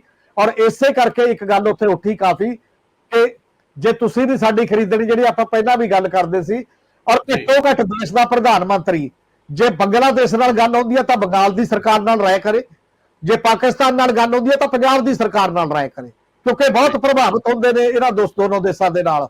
ਔਰ ਉਹ ਰਾਏ ਕਰਕੇ ਉਦੋਂ ਬਾਅਦ ਉਹ ਜਿਹੜੇ ਵਪਾਰ ਦੇ ਰਸਤੇ ਜੇਕਰ ਖੁੱਲਣਗੇ ਉਸ ਪੱਧਰ ਤੇ ਤਾਂ ਇੱਕ ਮਤਲਬ ਉਸ ਲੈਵਲ ਦਾ ਵਿਕਾਸ ਵਧੂਗਾ ਇਸ ਪੱਧਰ ਦੇ ਉੱਤੇ। ਔਰ ਉਧਰ ਨੂੰ ਤੁਰਨੀਆਂ ਚਾਹੀਦੀਆਂ ਨੇ ਗੱਲਾਂ, ਜਿਹੜੇ ਵਿਆਪਕ ਜਿਹੜੇ ਮਾਮਲਿਆਂ ਦੇ ਵਿੱਚ ਨੇ। ਇਹ ਸਾਰੀਆਂ ਗੱਲਾਂ ਤੇ ਇੱਕ ਚਰਚਾ ਮੰਥਨ ਹੈ, ਔਰ ਮੇਰਾ ਖਿਆਲ ਹੈ ਇਹ ਜੇ ਸੰਵਾਦ ਸੁਸਾਇਟੀ 'ਚ ਹੋਏਗਾ ਤਾਂ ਇਹਦਾ ਹੋਰ ਵੀ ਜ਼ਿਆਦਾ ਲੋਕਾਂ ਨੂੰ ਕਲੈਰਿਟੀ ਕਿਸੇ ਨਾ ਕਿਸੇ ਲੈਵਲ ਦੀ ਹੋ ਜੇ। ਬਿਲਕੁਲ। ਔਰ ਸਰਦਾਰ ਜਗਤਾਰ ਸਿੰਘ ਜੀ, ਜਦੋਂ ਅੱਜ ਕੱਲ ਬਜਟ ਪੇਸ਼ ਹੁੰਦੇ ਆ ਸਟੇਟਾਂ ਦੇ, ਤਾਂ ਮੈਨੂੰ ਲੱਗਦਾ ਹੁੰਦਾ ਕਿ ਮੈਚ ਇੱਕ ਅੰਕੜਿਆਂ ਦੀ ਗੇਮ ਹੈ। ਉਹਦੇ ਵਿੱਚ ਕੋਈ ਸਾਹ ਨਹੀਂ ਹੁੰਦਾ, ਕੋਈ ਸਹਿਜ ਨਹੀਂ ਹੁੰਦਾ, ਕੋਈ ਸਟੇਟ ਦੀ ਉਹਦੇ ਵਿੱਚ ਆਭਾ ਨਜ਼ਰ ਨਹੀਂ ਆਉਂਦੀ। ਸਟੇਟ ਆਪਣੇ ਤਰੀਕੇ ਨਾਲ ਕੁਝ ਵੀ ਇਹਦੇ ਵਿੱਚ ਨਾ ਕੱਢ ਸਕਦਾ ਨਾ ਪਾ ਸਕਦਾ। ਹੁਣ ਜਦੋਂ ਫੈਡਰਲਿਜ਼ਮ ਦੀ ਗੱਲ ਤਾਂ ਉੱਥੋਂ ਹੀ ਪ੍ਰਭਾਸ਼ਿਤ ਹੁੰਦੀ ਹੈ ਨਾ ਕਿ ਤੁਸੀਂ ਹਿਊਮਨ ਰਾਈਟਸ ਨੂੰ ਕਿਵੇਂ ਹੈਂਡਲ ਕਰਦੇ ਹੋ। ਅਸੀਂ ਥੋੜੇ ਦਿਨਾਂ ਦੇ ਵਿੱਚ ਦੇਖਿਆ ਹੀ ਆ ਕਿ ਕਿਸ ਤਰੀਕੇ ਨਾਲ NSA ਦੀ ਗੱਲ, ਕੱਲ ਸੁਖਬੀਰ ਬਾਦਲ ਨੇ ਇਹਦੇ ਤੇ ਇੱਕ ਸਟੇਟਮੈਂਟ ਦਿੱਤੀ ਆ ਕਿ ਅਸੀਂ ਪ੍ਰਧਾਨ ਮੰਤਰੀ ਨੂੰ ਪੱਤਰ ਲਿਖਿਆ, ਇਹਨੂੰ ਹਟਾਇਆ ਜਾਵੇ NSA ਨੂੰ। ਹੁਣ ਇਹ ਸਟੇਟ, ਜਿਹੜੀ ਸਟੇਟ ਦੇ ਵਿੱਚ ਇੱਕ ਬਦਲਾਅ ਦੇ ਨਜ਼ਰੀਏ ਤੋਂ, ਇਨਕਲਾਬੀ ਨਜ਼ਰੀਏ ਤੋਂ ਸਰਕਾਰ ਚੱਲ ਰਹੀ ਹੈ, ਉਹਦੇ ਵਿੱਚ ਕੱਲ ਜਦੋਂ ਵਿਸਾਖੀ ਦੇ ਮੇਲੇ ਦੇ ਉੱਤੇ ਅਸੀਂ ਇੱਕ ਜਿਹੜੀ ਖੂਬਸੂਰਤੀ ਹੁੰਦੀ ਹੈ ਫਰੀडम ਦੀ, ਆਜ਼ਾਦੀ ਦੀ, ਉਹਦੇ ਵਿੱਚ ਵੀ ਕਈ ਤਰ੍ਹਾਂ ਦੀਆਂ ਆਲੋਚਨਾਵਾਂ ਦੇਖ ਰਹੇ ਹਾਂ। ਕਈਆਂ ਨੇ ਇਹਦੇ ਤੇ, ਸ਼੍ਰੋਮਣੀ ਕਮੇਟੀ ਦੇ ਪ੍ਰਧਾਨ ਨੇ, ਅਕਾਲ ਤਖਤ ਦੇ ਜਥੇਦਾਰ ਨੇ ਇਹ ਕਿੰਤੂ ਕੀਤਾ ਹੈ ਕਿ ਤੁਸੀਂ ਜੋ ਕਰ ਰਹੇ ਹੋ ਠੀਕ ਨਹੀਂ ਕਰ ਰਹੇ, ਔਰ ਇਹ ਫੋਰਸਸ, ਇਹ ਤਲਾਸ਼ੀਆਂ, ਇਹ ਸਾਰਾ ਕੁਝ ਠੀਕ ਨਹੀਂ। ਤਾਂ ਫਿਰ ਇਹਨੂੰ ਕਿਸ ਤਰੀਕੇ ਨਾਲ ਅਸੀਂ ਐਡਰੈਸ ਕਰੀਏ? ਸਾਰੇ ਮਾਮਲੇ ਸੱਤਾ ਦੇ ਕੇਂਦਰੀਕਰਨ ਦੇ ਆ, ਸੱਤਾ ਦੇ ਜ਼ੋਰ ਦੇ ਆ, ਬਾਹ ਮਰੋੜਨ ਦੇ ਆ, ਜੋ ਮੇਰੀ ਮਰਜ਼ੀ ਮੈਂ ਉਹ ਕਰੂੰਗਾ। ਇੱਥੇ ਆਣ ਕੇ ਉਹ ਮੂਲ ਭਾਵਨਾ, ਉਹ ਮੂਲ ਜਿਹੜਾ ਥੀਮ ਹੈ ਉਹ ਮਰ ਜਾਂਦਾ ਜਾਂ ਮਰਨ ਵੱਲ ਤੁਰ ਪੈਂਦਾ। ਜਿਹੜਾ ਫੈਡਰਲਿਜ਼ਮ ਹੈ ਨਾ, ਇਹ ਸਿਰਫ ਫਾਈਨੈਂਸ਼ੀਅਲ ਆਟੋਨਮੀ ਨਹੀਂ ਜੀ। ਪਿਛਲੇ ਲੰਬੇ ਸਮੇਂ ਤੋਂ ਇੰਡੀਅਨ ਸਟੇਟ ਦੀ ਜਿਹੜੀ ਗ੍ਰਿਪ ਹੈ ਉਹ ਦਿਨੋਂ ਦਿਨ ਮਜ਼ਬੂਤ ਹੋ ਰਹੀ ਹੈ। ਔਰ ਜਿਹੜੀ ਹਿੰਦੁਸਤਾਨ ਦੀ ਰੂਲਿੰਗ ਐਲੀਟ ਹੈ ਉਹਨੂੰ ਇਹ ਜਿਹੜੀ ਗ੍ਰਿਪ ਹੈ ਤਕੜੀ ਹੋਣਾ ਇਹ ਬਹੁਤ ਸੂਟ ਕਰਦੀ ਹੈ। ਕਾਰਪੋਰੇਟ ਵਰਲਡ ਲਗਾਤਾਰ ਇਸ ਗੱਲ ਨੂੰ ਪ੍ਰਮੋਟ ਕਰਦਾ ਹੈ ਕਿ ਜਿਹੜੇ ਇਹ ਸਿਕਿਉਰਿਟੀ ਦੇ ਨਾਂ ਥੱਲੇ ਜਿਹੜੇ ਲਾਸ ਬਣੇ ਹੋਏ ਹੈ ਐਂਟੀ ਪੀਪਲ, ਉਹ ਕਿਵੇਂ ਆਪਣੇ ਹੱਕ ਵਾਸਤੇ ਵਰਤੇ ਜਾਣ। ਸੋ ਜੇ ਇਹ ਹਿੰਦੁਸਤਾਨ ਇਸ ਵੇਲੇ ਮੈਂ ਕਹਿੰਦਾ ਹੁੰਦਾ ਕਿ ਔਰਵੇਲੀਅਨ ਸਟੇਟ ਵੱਲ ਵੱਧ ਰਿਹਾ, ਡੈਮੋਕ੍ਰੇਸੀ ਹੌਲੀ ਹੌਲੀ ਇੱਥੇ ਡਾਇਲੂਟ ਹੋ ਰਹੀ ਹੈ। ਜਦੋਂ ਸਟੇਟ ਦੀ ਗ੍ਰਿਪ ਇੰਨੀ ਸਟਰੋਂਗ ਹੋ ਜਾਏ ਫਿਰ ਜਿਹੜੇ ਡੈਮੋਕ੍ਰੈਟਿਕ ਇੰਸਟੀਟਿਊਸ਼ਨ ਹੁੰਦੇ ਆ ਉਹ ਵੀਕ ਹੋ ਜਾਂਦੀ ਹੈ। ਔਰ ਇੱਕ ਗੱਲ ਅਸੀਂ ਕਰਦੇ ਹਾਂ ਫੈਡਰਲਿਜ਼ਮ ਦੀ, ਇਹ ਇਸ਼ੂ ਕੋਈ ਨਵਾਂ ਨਹੀਂ ਹੈ ਹਿੰਦੁਸਤਾਨ ਦੇ ਵਿੱਚ। ਜੇ ਆਪਾਂ ਵਾਪਸ 1979 ਤੇ ਜਾਈਏ, ਸਰਦਾਰ ਪ੍ਰਕਾਸ਼ ਸਿੰਘ ਬਾਦਲ ਜਿਹੜੇ ਮੁੱਖ ਮੰਤਰੀ ਬਣੇ ਸੀਗੇ, ਉਹਨਾਂ ਨੇ ਨਾਨ ਕਾਂਗਰਸ ਚੀਫ ਮਿਨਿਸਟਰ ਦੀ ਮੀਟਿੰਗ ਇਸੇ ਏਜੰਡੇ ਤੇ ਹੀ ਬੁਲਾਈ ਸੀ ਤੇ ਉੱਪਰੋਂ ਉਹਨਾਂ ਨੂੰ ਦਬਕਾ ਵੱਜ ਗਿਆ। ਮੁਰਾਰਜੀ ਦੇਸਾਈ ਸੀ ਪ੍ਰਾਈਮ ਮਿਨਿਸਟਰ ਜੀ, ਤੇ ਉਹ ਮੀਟਿੰਗ ਕੈਂਸਲ ਹੋ ਗਈ। ਮੁੜ ਕੇ ਕਦੇ ਉਹ ਇਨੀਸ਼ੀਏਟਿਵ ਲਿਆ ਹੀ ਨਹੀਂ ਗਿਆ ਨੈਸ਼ਨਲ ਲੈਵਲ ਤੇ। ਇੱਕੋ ਵਾਰੀ ਇੱਕ ਇਨੀਸ਼ੀਏਟਿਵ ਲਿਆ ਗਿਆ ਸੀਗਾ। ਹੁਣ ਲੋੜ ਹੈਗੀ ਹੈ ਅੱਜ ਹੋਰ ਵੀ। ਜੇ 79 ਚ ਉਹ ਏਜੰਡਾ ਹੋ ਸਕਦਾ ਹੈ, ਉਸ ਵੇਲੇ ਜੋਤੀ ਬਾਸੂ ਨੇ ਇਹਨਾਂ ਨੂੰ ਸਪੋਰਟ ਕੀਤਾ ਸੀ। ਜੋਤੀ ਬਾਸੂ ਵੈਸਟ ਬੰਗਾਲ ਦਾ CM ਸੀ, ਲੇਕਿਨ ਗੱਲ ਕੇ ਨਹੀਂ ਤੁਰ ਸਕੀ ਸੀ। ਗੱਲ ਕੇ ਤੁਰਨੀ ਚਾਹੀਦੀ। ਪਰ ਨਾਲ ਮੈਂ ਕਹਿ ਰਿਹਾ ਜਿਹੜੀ ਸਟੇਟ ਦੀ ਗ੍ਰਿਪ ਹੈ ਉਹ ਇੱਕ ਬਹੁਤ ਡਾਰਕ ਐਸਪੈਕਟ ਹੈ ਸਾਰੀ ਸਿਚੁਏਸ਼ਨ ਦਾ। ਜਦ ਤੱਕ ਉਹਨੂੰ ਐਡਰੈਸ ਨਹੀਂ ਕੀਤਾ ਜਾ ਸਕਦਾ, ਫੈਡਰਲਿਜ਼ਮ ਦਾ ਏਜੰਡਾ ਅੱਗੇ ਨਹੀਂ ਤੁਰ ਸਕਦਾ। ਹੁਣ ਗੱਲ ਮੈਂ ਜੋ ਕੁਛ ਕੱਲ ਵਾਪਰਿਆ ਤਲਵੰਡੀ ਸਾਬੋ, ਮੈਂ ਮੇਰੇ ਖਿਆਲ 10 ਸਾਲ ਲਗਾਤਾਰ ਸਾਰੇ ਚਾਰੇ ਜੋੜ ਮੇਲੇ ਪੰਜਾਬ ਦੇ ਕਵਰ ਕੀਤੇ ਇੰਡੀਅਨ ਪ੍ਰੈਸ ਵਾਸਤੇ, ਔਰ ਉਸ ਸਮੇਂ ਦੇ ਵਿੱਚ ਵੀ ਜਦੋਂ ਮਿਲੀਟੈਂਸੀ ਪੂਰੇ ਜ਼ੋਰ ਤੇ ਸੀਗੀ ਜੀ, ਲੇਕਿਨ ਕਦੇ ਵੀ ਇਸ ਢੰਗ ਨਾਲ ਲੋਕਾਂ ਨੂੰ ਹਰਾਸ ਨਹੀਂ ਸੀ ਕੀਤਾ ਗਿਆ, ਕਦੇ ਨਾ ਹੀ ਕਦੇ ਇੰਨੀ ਕਿਤੇ ਪੁਲਿਸ ਦੀ ਡਿਪਲੋਇਮੈਂਟ ਹੁੰਦੀ ਸੀਗੀ। ਮੈਨੂੰ ਅੱਜ ਵੀ ਯਾਦ ਹੈ ਕਿ 1987 ਦਾ ਫਤਿਹਗੜ੍ਹ ਸਾਹਿਬ ਦਾ ਜੋੜ ਮੇਲਾ, ਮੀਂਹ ਬਹੁਤ ਪਿਆ ਸੀਗਾ, ਔਰ 87 ਦਾ ਪੀਰੀਅਡ 88 ਦਾ ਪੀਰੀਅਡ ਇੱਕ ਤਰ੍ਹਾਂ ਨਾਲ ਲਾਅ ਐਂਡ ਆਰਡਰ ਦੀ ਜਿਹੜੀ ਸਿਚੁਏਸ਼ਨ ਹੈ ਉਸ ਹਿਸਾਬ ਨਾਲ ਬੜੇ ਵਰਸ ਸੀ, ਲੇਕਿਨ ਲੱਖਾਂ ਦੀ ਗਿਣਤੀ ਦੇ ਵਿੱਚ ਲੋਕ ਆਉਂਦੇ ਸੀਗੇ, ਔਰ ਪੁਲਿਸ ਵੱਲੋਂ ਕਿਸੇ ਨੂੰ ਕੋਈ ਹਰਾਸ ਨਹੀਂ ਸੀ ਕੀਤਾ ਜਾਂਦਾ, ਸਿਰਫ ਟ੍ਰੈਫਿਕ ਦਾ ਅਰੇਂਜਮੈਂਟ ਕੀਤਾ ਜਾਂਦਾ ਸੀ। ਜਦੋਂ ਇੰਨੀ ਸਿਚੁਏਸ਼ਨ ਦੇ ਵਿੱਚ ਜੋ ਟੈਂਸ ਸਿਚੁਏਸ਼ਨ ਹੋਵੇ, ਉਦੋਂ ਵੀ ਪੁਲਿਸ ਸਿਰਫ ਅਬਜ਼ਰਵ ਕਰ ਰਹੀ ਹੋਵੇ। ਲੇਕਿਨ ਕੱਲ ਜੋ ਕੁਝ ਹੋਇਆ ਇਹ ਬਹੁਤ ਨਿੰਦਣਯੋਗ ਹੈ, ਲੋਕਾਂ ਨੂੰ ਦੀ ਤਲਾਸ਼ੀ ਨਹੀਂ ਸੀ ਲੈਣੀ ਚਾਹੀਦੀ, ਔਰ ਮੈਂ ਹੈਰਾਨ ਹੈ ਕਿ ਜਿਸ ਢੰਗ ਦਾ ਪ੍ਰੋਟੈਸਟ ਹੋਣਾ ਚਾਹੀਦਾ ਸੀਗਾ, ਖਾਸ ਕਰਕੇ ਸਿੱਖ ਸੰਸਥਾਵਾਂ ਵੱਲੋਂ ਤੇ ਅਕਾਲੀ ਦਲ ਵੱਲੋਂ, ਇਹਨਾਂ ਨੇ ਕ੍ਰਿਟਿਸਾਈਜ਼ ਜ਼ਰੂਰ ਕੀਤਾ ਹੈ। ਇਤਿਹਾਸ ਭਰਿਆ ਪਿਆ ਹੈ ਕਿ ਸਿੱਖਾਂ ਨੂੰ ਕਿਵੇਂ ਇਤਿਹਾਸ ਦੇ ਵਿੱਚ ਦਰਬਾਰ ਸਾਹਿਬ ਆਉਣੋਂ ਰੋਕਿਆ ਗਿਆ, ਕਿਸੇ ਨੇ ਕੋਈ ਜ਼ਿਕਰ ਨਹੀਂ ਕੀਤਾ ਪੈਰਲਲ ਦੇ ਕੇ। ਇਹ ਇਸ਼ੂ ਸਿਆਸੀ ਹੈਗੇ ਹੈ, ਇਹ ਲਾਅ ਐਂਡ ਆਰਡਰ ਦਾ ਇਕੱਲਾ ਇਸ਼ੂ ਨਹੀਂ ਹੈ। ਇਹ ਜੋ ਕੁਛ ਕੱਲ ਹੋਇਆ ਹੈ ਉਹ ਬਿਲਕੁਲ ਹੀ ਗਲਤ ਹੋਇਆ ਹੈ, ਤੇ ਇਹ ਅੱਗੇ ਵਾਸਤੇ ਇਹਨਾਂ ਨੂੰ ਅਵਾਇਡ ਕਰਨਾ ਚਾਹੀਦਾ ਜੀ। ਪਾਰਟੀਆਂ ਦੀ ਬਿਲ ਜੀ, ਇਸ਼ੂ ਅਮਰਤਪਾਲ ਦਾ ਨਹੀਂ ਹੈ ਸਿਰਫ।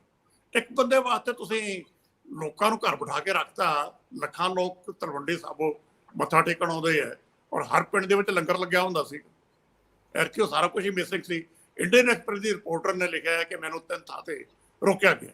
ਜੇ ਰਿਪੋਰਟਰ ਨੂੰ ਵੀ 3 ਥਾਂ ਤੇ ਰੋਕਿਆ ਗਿਆ ਤੇ ਆਮ ਆਦਮੀ ਦਾ ਕੀ ਹਾਲ ਹੋਣਾ?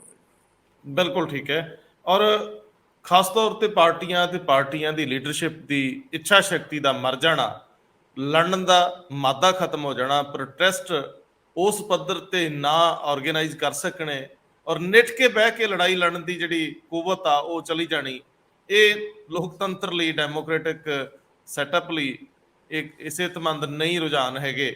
ਔਰ ਜੇ ਅਕਾਲੀ ਦਲ ਵਰਗੀ ਸੰਸਥਾ ਇੱਥੇ ਆ ਕੇ ਪਿੱਛੇ ਹਟਦੀ ਹੈ ਤੇ ਇਹ ਮਾਮਲੇ ਕਾਫੀ ਸੀਰੀਅਸ ਨੇ। ਪਿੱਛੇ ਵੀ ਕਾਫੀ ਮੌਕਿਆਂ ਤੇ ਅਸੀਂ ਦੇਖਿਆ ਕਿ ਮਾਰਚ ਤਾਂ ਕੱਢੇ ਜਾ ਸਕਦੇ ਆ, ਲੇਕਿਨ ਜਦੋਂ ਨਿੱਠ ਕੇ ਬਹਿ ਕੇ ਕਿਸੇ ਜਗ੍ਹਾ ਦੇ ਉੱਤੇ ਸੰਘਰਸ਼ ਕਰਨ ਦੀ ਗੱਲ ਆਉਂਦੀ ਤੇ ਲੀਡਰਸ਼ਿਪ ਬਹੁਤ ਸੋਲ ਹੋ ਗਈ ਆ। ਪ੍ਰੋਫੈਸਰ ਖਾਲਿਦ ਸਾਹਿਬ, ਜਾਂਦੇ ਜਾਂਦੇ ਤੁਸੀਂ ਇੱਕ ਵਾਰੀ ਸਮੁੱਚੇ ਸੀਨ ਦੇ ਉੱਤੇ, ਸਮੁੱਚੇ ਅੱਜ ਦੇ ਦ੍ਰਿਸ਼ ਦੇ ਉੱਤੇ, ਜਿੱਥੇ ਇੱਕ ਸੱਤਾ ਨਾਲ ਦੂਜੀ ਸੱਤਾ ਭਿੜ ਰਹੀ ਹੈ, ਜਿੱਥੇ ਮੈਂ ਤੇ ਮੇਰੇ ਤੋਂ ਅੱਗੇ ਕੁਝ ਦਿਸਦਾ ਨਹੀਂ, ਜਿੱਥੇ ਸੰਵਿਧਾਨ ਦੀ ਮੂਲ ਭਾਵਨਾ ਦੇ ਖਿਲਾਫ ਜਾਇਆ ਜਾਂਦਾ ਜਦੋਂ ਵੀ ਪਾਵਰ ਹੋਵੇ, ਲੇਕਿਨ ਜਦੋਂ ਸਾਡੇ ਆਪਣੇ ਤੇ ਸੱਟ ਵੱਜਦੀ ਫਿਰ ਸਾਨੂੰ ਸਾਰੇ ਹੱਕ ਹਕੂਕ ਯਾਦ ਆਉਂਦੇ ਆ। ਇਸ ਸੀਨ ਨੂੰ ਆਖਰੀ ਸ਼ਬਦ ਦੇ ਦਿਓ। ਦੇਖੋ, ਇਦਾਂ ਹੈਗਾ ਕਿ ਜਿੰਨੇ ਵੀ ਪੋਲੀਟੀਕਲ ਲੀਡਰਸ ਹੈ, ਇਸ ਵੇਲੇ ਰਾਜਨੀਤੀ ਜਿਹੜੀ ਹੈਗੀ ਹੈ ਉਹ ਕਾਫੀ ਜ਼ਿਆਦਾ ਸਿਧਾਂਤਕ ਨਾ ਹੋ ਕੇ ਪਰਸਨਲਾਈਜ਼ਡ ਹੋ ਚੁੱਕੀ ਹੈ। ਮੈਂ ਸੱਤਾ ਤੇ ਬੈਠਾ ਜਾਂ ਦੂਸਰਾ ਸੱਤਾ ਤੇ ਬੈਠੇ, ਲੜਾਈ ਇਸ ਚੀਜ਼ ਦੀ ਹੈ, ਲੜਾਈ ਇਸ ਚੀਜ਼ ਦੀ ਨਹੀਂ ਹੈ ਕਿ ਕਿਸ ਸਿਧਾਂਤ ਤੇ ਖੜੇ ਹੋ ਕੇ ਅਸੀਂ ਰਾਜਨੀਤੀ ਕਰਨੀ ਹੈ। ਇਹ ਤਾਂ ਬਿਲਕੁਲ ਹੀ ਮਿਸਿੰਗ ਹੋ ਗਈ। ਇਸ ਕਰਕੇ ਜਿਵੇਂ ਪਹਿਲਾਂ ਕਿਹਾ ਗਿਆ ਕਿ ਕੋਈ ਵਿਕਟਿਮਹੁੱਡ ਦਾ ਕਾਰਡ ਖੇਲ ਰਿਹਾ ਹੈ, ਕੋਈ ਕਹਿ ਰਿਹਾ ਹੈ ਕਿ law is taking its own course. ਹਰ ਜਗ੍ਹਾ ਇਹੀ ਚੀਜ਼, ਦੋਨਾਂ ਚੀਜ਼ਾਂ ਦੇ ਵਿਚਾਲੇ ਹੈ ਸੰਘਰਸ਼। ਜਿੱਥੇ ਸੱਤਾ ਹੈ ਔਰ ਦੂਸਰੇ ਪਰ ਵਿਕਟਮਾਈਜ਼ ਕਰਨਾ ਚਾਹੁੰਦਾ, ਉਹ ਕਹਿੰਦਾ ਜੀ ਲਾ is taking its own course. ਜਿਹਦੇ ਪਰ ਅਟੈਕ ਹੋ ਰਿਹਾ ਜਾਂ ਜਿਹਨੂੰ ਫੜਿਆ ਜਾ ਰਿਹਾ ਹੈ ਜਾਂ ਜਿਹਨੂੰ ਬੁਲਾਇਆ ਜਾ ਰਿਹਾ, ਉਹ ਕਹਿੰਦਾ ਮੇਰੇ ਨਾਲ ਤਾਂ ਜੀ ਬਹੁਤ ਜ਼ਿਆਦਾ ਧੱਕਾ ਹੋ ਰਿਹਾ ਹੈ, ਮੈਂ ਵਿਕਟਮ ਹਾਂ। ਇਹ ਦੋਨਾਂ ਚੀਜ਼ਾਂ ਜਿਹੜੀਆਂ ਹੈਗੀਆਂ, ਆਪਾਂ ਦੇਖੋ ਜਿੰਨੀਆਂ ਵੀ ਪੋਲੀਟੀਕਲ ਪਾਰਟੀਆਂ ਹੈ, ਤੁਸੀਂ SYL ਦਾ ਮੁੱਦਾ ਲੈ ਲਓ, 4 ਪੋਲੀਟੀਕਲ ਪਾਰਟੀਆਂ ਜਿਹੜੀਆਂ ਪੰਜਾਬ ਦੀਆਂ ਇਕਾਈਆਂ, ਉਹਨਾਂ ਦਾ ਡਿਫਰੈਂਟ ਵਰਜਨ ਹੈ, ਹਰਿਆਣੇ ਦੀਆਂ ਇਕਾਈਆਂ ਦਾ ਡਿਫਰੈਂਟ ਵਰਜਨ ਹੈ। ਇਸੇ ਤਰੀਕੇ ਦੇ ਨਾਲ ਮੈਂ ਕਿੱਥੇ ਖੜਾ, ਮੈਂ ਕਿੱਥੇ ਸਟੈਂਡ ਕਰ ਰਿਹਾ ਇਸ ਵੇਲੇ, ਉਹ ਡਿਫਾਈਨ ਕਰਦਾ ਹੈ ਕਿ ਮੈਂ ਕੀ ਜਿਹੜਾ ਹੈਗਾ ਫੈਸਲਾ ਲਵਾਂ ਜਾਂ ਕੀ ਮੈਂ ਸਟੈਂਡ ਲਵਾਂ। ਅਗਰ ਮੈਂ ਆਪੋਜੀਸ਼ਨ ਚ ਹਾਂ, ਮੇਰਾ ਸਟੈਂਡ ਬਿਲਕੁਲ ਡਿਫਰੈਂਟ ਹੈ। ਅਗਰ ਮੈਂ ਰੂਲਿੰਗ ਚ ਹਾਂ, ਮੇਰਾ ਡਾਇਮੈਟ੍ਰਿਕਲੀ ਆਪੋਜ਼ਿਟ ਹੈ। ਇਹ ਨੈਸ਼ਨਲ ਪੋਲਿਟਿਕਸ ਦੇ ਵਿੱਚ ਵੀ ਹੈ, ਇਹ ਸਟੇਟ ਪੋਲਿਟਿਕਸ ਦੇ ਵਿੱਚ ਵੀ ਹੈ। ਔਰ ਬਜਾਏ ਇਸ ਦੇ ਕਿ ਇਹ ਲੜਾਈ ਇਸ ਚੀਜ਼ ਦੀ ਹੋਵੇ, ਜਿਹੜੀ ਤੁਸੀਂ ਸੰਵਿਧਾਨ ਦੀ ਗੱਲ ਕੀਤੀ ਹੈ ਕਿ ਲੜਾਈ ਸੰਵਿਧਾਨ ਨੂੰ ਬਚਾਉਣਾ ਹੈ, ਸੰਵਿਧਾਨ ਨੂੰ ਅੱਗੇ ਵਧਾਉਣਾ ਹੈ, ਸੰਵਿਧਾਨ ਦੀ ਮਰਿਆਦਾ ਦਾ ਖਿਆਲ ਰੱਖਣਾ ਹੈ, ਜਾਂ ਸਾਡੀ ਜਿਹੜੀ ਪ੍ਰੀਐਮਬਲ ਹੈ ਉਹਦੇ ਵਿੱਚ ਜਿਹੜਾ ਸਾਨੂੰ ਡਿਫਾਈਨ ਕਰ ਦਿੱਤਾ ਗਿਆ ਉਸ ਨੂੰ ਪ੍ਰੋਟੈਕਟ ਕਰਨਾ ਹੈ, ਉਹਦੀ ਲੜਾਈ ਹੈ। ਜਾਂ ਲੜਾਈ ਸਿਰਫ ਇਹ ਰਹੀ ਹੈ ਕਿ ਸੱਤਾ ਦੇ ਵਿੱਚ ਮੈਨੇ ਬੈਠਣਾ ਜਾਂ ਤੈਸੀ ਬੈਠਣਾ। ਔਰ ਮੈਨੂੰ ਲੱਗਦਾ ਹੈ ਕਿ ਆਪਾਂ ਇੰਨੇ ਡੀਗ੍ਰੇਡ ਕਰ ਚੁੱਕੇ ਹਾਂ ਆਪਣੀ ਰਾਜਨੀਤੀ ਨੂੰ ਕਿ ਸਿਰਫ ਲੜਾਈ ਜਿਹੜੀ ਹੈਗੀ ਹੈ ਉਹ ਇਹਨਾਂ ਛੋਟੀਆਂ ਮੋਟੀਆਂ ਕੁਰਸੀਆਂ ਦੀ ਰਹਿ ਗਈ ਹੈ। ਕਾਂਸਟੀਟਿਊਸ਼ਨ ਜਿਹੜਾ ਹੈਗਾ ਉਹ ਕਿਸੇ ਵੀ ਵਿਅਕਤੀ, ਕਿਸੇ ਵੀ ਪੋਲੀਟੀਕਲ ਪਾਰਟੀ ਨੂੰ ਕਾਂਸਟੀਟਿਊਸ਼ਨ ਨੂੰ ਟ੍ਰੈਂਪਲ ਕਰਨ ਦੇ ਵਿੱਚ, ਤੋੜ ਮਰੋੜਨ ਦੇ ਵਿੱਚ ਆਪਣੇ ਹਿੱਤਾਂ ਵਾਸਤੇ ਕੋਈ ਦਰੇਗ ਨਹੀਂ ਹੈ, ਕੋਈ ਉਹਦੇ ਵਿੱਚ ਉਹਨਾਂ ਨੂੰ ਬੁਰਾ ਨਹੀਂ ਲੱਗਦਾ। ਮੈਂ ਤੁਹਾਨੂੰ ਇੱਕ ਗੱਲ ਕਹਾਂ ਕਿ ਕੁਝ ਲੋਕ ਕਹਿੰਦੇ ਆ ਕਿ ਲੋਕ ਜਿਹੜੇ ਹੈਗੇ ਆ ਬਹੁਤ ਜ਼ਿਆਦਾ ਇੱਕ ਦੁੱਧ ਧੋਤੀ ਰਾਜਨੀਤੀ ਕਰਨਾ ਚਾਹੁੰਦੇ ਆ। ਹੁਣੀ ਮੈਂ ਪਰਸੋਂ ਚੌਥੀ ਤੁਸੀਂ ਵੀ ਸੁਣੀ ਹੋਈ ਹੈ ਇੰਟਰਵਿਊ, ਜਿਹੜੇ ਗਵਰਨਰ ਸੀਗੇ ਜੰਮੂ ਕਸ਼ਮੀਰ ਦੇ ਮਲਿਕ ਸਾਹਿਬ, ਉਹਨਾਂ ਨੇ ਕਲੀਅਰਲੀ ਕਿਹਾ ਕਿ ਨਰਿੰਦਰ ਮੋਦੀ ਨੂੰ ਕਿਸੇ ਤਰ੍ਹਾਂ ਦੀ ਕੋਈ ਬੁਰਾਈ ਨਹੀਂ ਲੱਗਦੀ ਇਹਦੇ ਵਿੱਚ, ਕਰਪਸ਼ਨ ਦੇ ਵਿੱਚ। ਔਰ ਉਹ ਬੰਦਾ ਜਿਹੜਾ ਕਿ ਬਿਲਕੁਲ ਹੀ ਨਜ਼ਦੀਕ ਰਿਹਾ ਹੈ, ਜਿਹੜਾ ਕਿ ਬਿਲਕੁਲ ਕੌਨਫੀਡੈਂਟ ਰਿਹਾ ਤੁਹਾਡਾ ਫਸਟ ਟਰਮ ਤੇ ਜਿਹਦੇ ਨਾਲ ਗੱਲ ਕਰਦੇ ਹੋ, ਤਾਂ ਇਸ ਕਰਕੇ ਕੁਝ ਨਹੀਂ ਪਤਾ ਲੱਗਦਾ ਅੰਦਰ ਕੀ ਹੋ ਰਿਹਾ ਹੈ। ਇੰਨਾ ਜ਼ਰੂਰ ਹੈ ਕਿ ਹਰ ਵਿਅਕਤੀ ਆਪਣੀ ਰਾਜਨੀਤੀ ਕਰ ਰਿਹਾ ਹੈ, ਆਪਣੇ ਆਪ ਨੂੰ ਮੁੱਖ ਰੱਖ ਕੇ ਰਾਜਨੀਤੀ ਕਰ ਰਿਹਾ ਹੈ, ਸੰਵਿਧਾਨ ਨੂੰ ਜਾਂ ਲੋਕਾਂ ਨੂੰ ਸਾਹਮਣੇ ਰੱਖ ਕੇ ਜਾਂ ਇਸ਼ੂਜ਼ ਨੂੰ ਸਾਹਮਣੇ ਰੱਖ ਕੇ ਰਾਜਨੀਤੀ ਨਹੀਂ ਹੋ ਰਹੀ ਜੀ। ਮਸਲਾ ਤੇ ਸਾਰਾ ਸੱਤਾ ਦੀ ਦੁਰਵਰਤੋਂ ਦਾ ਮਸਲਾ ਹੈ ਸਾਰਾ ਇਸ ਵੇਲੇ। ਮਲਕ ਸਾਹਿਬ ਤੇ ਵੀ ਸਵਾਲ ਤਾਂ ਉਠਾਉਣ ਵਾਲੇ ਉਠਾਉਂਦੇ ਨੇ ਕਿ ਜਿਸ ਦਿਨ ਤੁਹਾਨੂੰ ਚੁੱਪ ਰਹਿਣ ਲਈ ਕਿਹਾ ਗਿਆ ਉਸ ਦਿਨ ਤੁਸੀਂ ਚੁੱਪ ਰਹਿ ਕੇ ਜੁਰਮ ਨਹੀਂ ਕੀਤਾ। ਬਿਲਕੁਲ। ਜੇਕਰ ਤੁਹਾਡੀ ਜ਼ਮੀਰ ਜਗਦੀ ਸੀ ਤਾਂ ਤੁਸੀਂ ਖੜੇ ਹੁੰਦੇ, ਰਿਜ਼ਾਈਨ ਕਰਦੇ, ਘਰ ਨੂੰ ਆ ਜਾਂਦੇ। ਜਦੋਂ ਤੁਹਾਡੀ ਸੱਤਾ ਮੁੱਕਣ ਲੱਗਦੀ ਹੈ ਕਿਸੇ ਪਾਰਟੀ ਦੇ ਵਿੱਚ, ਤੁਸੀਂ ਉਦੋਂ ਹੀ ਕਿਉਂ ਉਹ ਸਾਰੇ ਖੁਲਾਸੇ ਕਰਦੇ ਹੋ? ਇਹ ਸਵਾਲ ਤਾਂ ਬਣਿਆ ਰਹਿੰਦਾ ਹੈ। ਹੁਣ ਇਸ ਤੋਂ ਵੀ ਮਾਮਲਾ ਅੱਗੇ ਵੱਧ ਗਿਆ ਕਿ ਜਦੋਂ ਰਾਜਨੀਤੀ ਜਿਸ ਤਰ੍ਹਾਂ ਦੀ ਕਰਦੇ ਆ ਲੋਕ, ਜਦੋਂ ਉਹ ਮੁੜ ਕੇ ਉਹਨਾਂ ਨੂੰ ਭੁਗਤਣੀ ਪੈਂਦੀ ਹੈ ਤੇ ਉੱਥੇ ਚੀਕਾਂ ਕਿਉਂ ਮਾਰਦੇ ਆ। ਇਹ ਮਾਮਲਾ ਕਾਂਗਰਸ ਨਾਲ ਵੀ ਵਾਪਰਿਆ, ਬੀਜੇਪੀ ਨਾਲ ਵੀ ਕਈ ਥਾਈਂ ਵਾਪਰਿਆ, ਔਰ ਹੁਣ ਕੇਜਰੀਵਾਲ ਇਹਦੇ ਸੱਜਰੇ ਭੁਗਤ ਭੋਗੀ ਨੇ ਤੇ ਜਿੱਥੇ ਉਹਨਾਂ ਦੀਆਂ ਡਾਡਾਂ ਵੱਜ ਰਹੀਆਂ ਨੇ। ਪੰਜਾਬ ਦੇ ਲੋਕ ਇਹ ਦੇਖ ਰਹੇ ਆ ਸਾਰਾ ਕੁਝ। ਖੈਰ, ਜਲੰਧਰ ਦੀ ਚੋਣ ਕਿਵੇਂ ਕਿਵੇਂ ਅੱਗੇ ਵੱਧਦੀ ਆ ਇਹ ਦੇਖਦੇ ਰਵਾਂਗੇ ਔਰ ਇਹੋ ਜਿਹੀਆਂ ਬਹਿਸਾਂ ਦੇ ਨਾਲ ਅੱਗੇ ਵੱਧਦੇ ਰਵਾਂਗੇ। ਬਹੁਤ ਮਿਹਰਬਾਨੀ, ਬਹੁਤ ਧੰਨਵਾਦ। Thank you. ਸ਼ੁਕਰੀਆ ਜੀ।